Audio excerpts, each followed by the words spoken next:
All right, let's dive into Wuthering Heights. Yeah. One of those books that just grabs you and won't let go. Oh, absolutely. We're going to break it down Okay.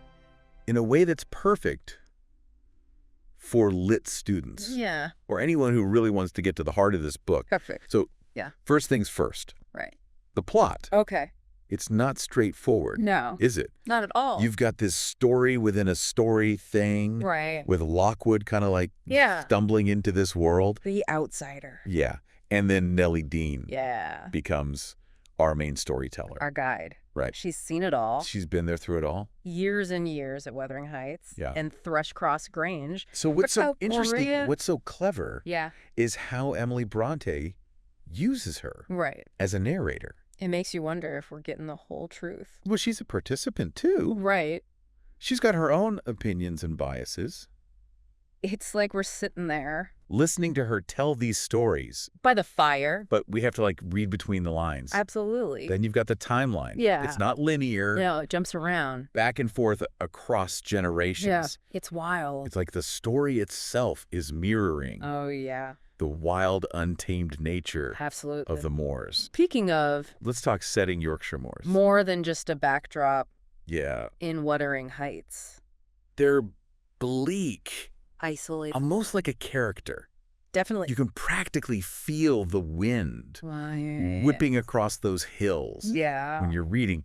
And then got the houses. The two houses representing these different worlds. Right. Wuthering Heights. Starting like Heathcliff. Heathcliff. He's a character. Talk about a character. Yeah, he's shrouded in mystery.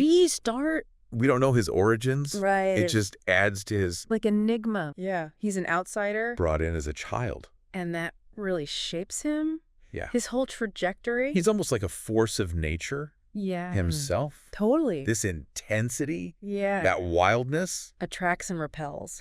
Then you've got Catherine Earnshaw. Right. Who really captures his heart. Their connection. No, it's electric. Yeah, full of passion. And that love. For the moors. But it's not simple. No, their love story. Catherine's also drawn to Edgar Linton. Right, Edgar. He's like the opposite of Heathcliff. In many ways. Yeah, Edgar's the... safe choice. Right. Refined society. Offers stability. Acceptance. Things that Heathcliff can't. Right. It's such a classic dilemma. It is. It speaks to class. Oh, yeah. At the time. Absolutely. She's torn. Between passion and societal pressures. Absolutely. Her decision to marry Edgar. Right. Really sets off. So much drama. Yeah. And it sets Heathcliff on the path. On a path of revenge. For years to come. It's almost Shakespearean. I know. Love betrayal. Yeah, the impact of choices. And let's not forget the other characters. You've got Hindley. Consumed by jealousy. Resentment. And Isabella. Oh, Isabella. Blinded by Heathcliff. Each character adds another layer. It's like watching a train wreck. You can't look away. You can't look away. So what happens? When he overhears Catherine confess her feelings, saying that marrying him would degrade her socially. It breaks him. Oh, it breaks him. And he doesn't even hear the part. Oh, no. Where she says she wants to help him rise. Oh, no. In society. He disappears, leaving Catherine heartbroken. Years of turmoil to come.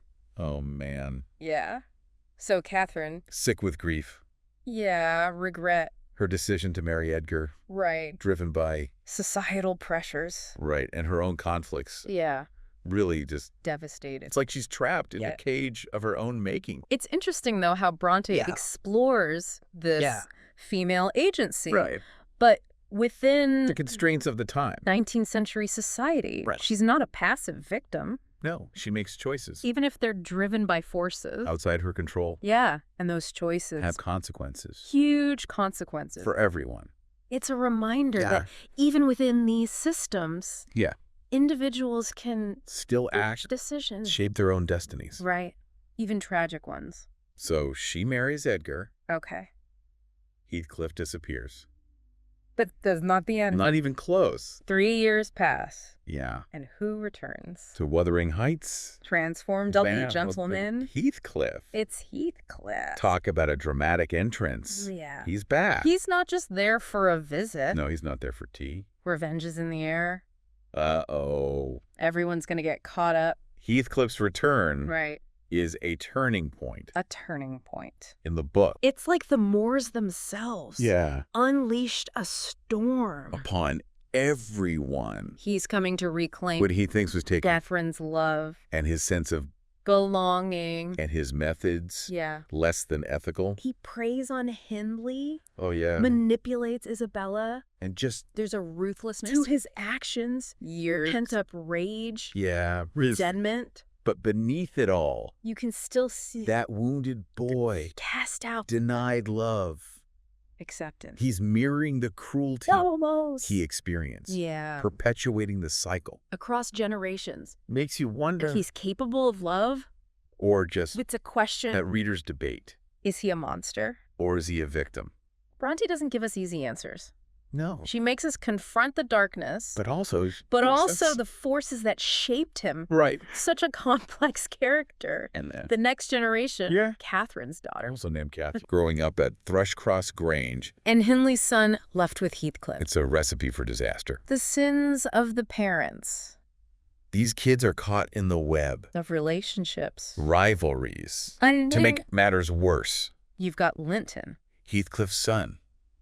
With Isabella. Caught between these two sides. A pawn. Rella. So frail. Yeah. Compared to Heathcliff. And like this reminder of vulnerability. Beneath the surface. He's trying to hide it. Even the hardest hearts. Right. Can love. So we have this... tangled web. Catherine and Hareton. Bond together. Young Catherine. Forced into a marriage. By Heathcliff. It's a collision course. With the Moors. Always there. Shaping their lives. As the story goes on. Tragedy strikes again. Edgar dies. In Linton. Leaving Catherine. With Heathcliff. Young Catherine basically imprisoned at Wuthering Heights. Yeah. Under Heathcliff's eye. Bleak situation. But even in all this darkness. Yeah. There's a glimmer of hope. Right. You've got Hareton. Hindley's son. He's grown up. Rough. Yeah. Uneducated, thanks to Heathcliff. Right. But he's got a good heart. He does. He's got a good heart. And his young Catherine is there? Yeah. Forced to spend time. They start to connect. It's strange, isn't it? This unlikely pairing. Yeah. The spirited Catherine. And Hareton. Unpolished, but kind. Yeah, but it works. They find comfort in each other. Yeah. A shared understanding. And what's interesting is how this affects Heathcliff. Right. He's been consumed by revenge. His whole life, yeah. But when he sees them... something shifts. Almost like he sees the love he lost. With Catherine Earnshaw. He softens. His anger loosens. He's haunted by the memories. By the ghosts of what could have been. It's like a turning point. Yeah, a reckoning. He sees how destructive he's been. He withdraws. Lost in memories. Eventually found dead. In Catherine's room. It's almost poetic. This man who wanted control. Yeah. Undone by the very thing. Love, loss, memory. It's powerful. Even the hardest hearts. Can change. So what about Catherine and Hareton? Do they get a happy ending? They do. They do. They inherit everything. Wuthering Heights. Yeah. Thrushcross Grange. But more importantly, a future. From the past. The book ends with them walking away. Yeah. Leaving the darkness behind. It's hopeful. Love and forgiveness winning out. Yeah.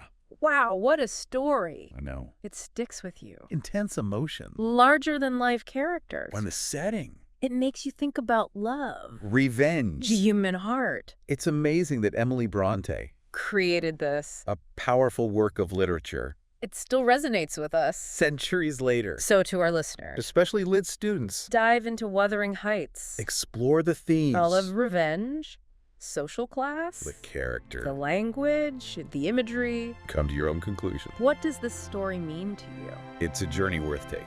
Until next time. Keep exploring.